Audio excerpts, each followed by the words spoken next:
A decision taken by the Ministry of Infrastructure, Port Services and Transportation to halt oral theory driving exams has sparked outrage from the National Association of Driving Schools, Nads.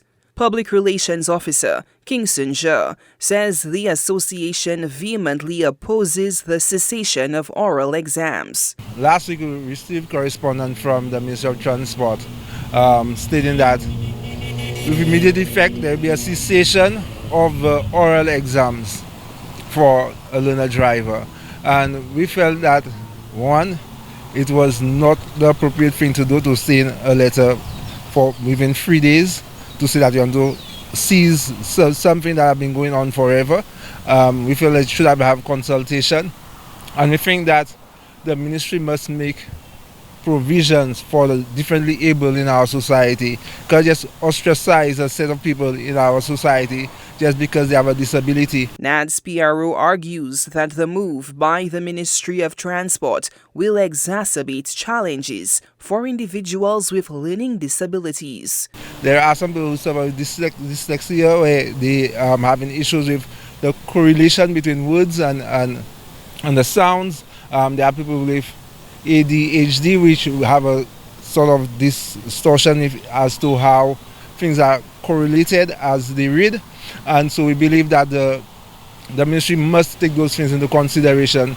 Just because you can read sometimes doesn't mean that you do not need an oral exam, because there are some things that you need to be explained to you. Some people, when they go and do a test, they basically just say blank, and whereas in the UK, which is the standard they follow, they do not have oral exams. And what they do have is, with the written exam, when people go into the classroom and they go on the computer reads out the question for them.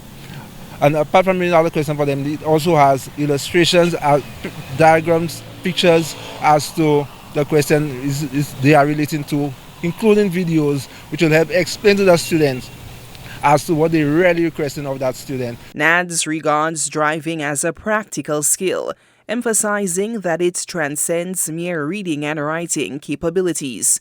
Consequently, they urge the relevant authorities to reassess the decision to stop the oral exams. The language of the road is a universal language. So even if I'm in China or in Japan or in Africa or in any Asian country, Russia, I still ought to be able to drive, and that's why we have an international driver's license, because the rules are, the way the way it speaks to you is by road markings and signs. We are requesting that the powers that be, and I could name some names, the Minister for Persons with Disabilities, that he ensures that persons are not disenfranchised as a result.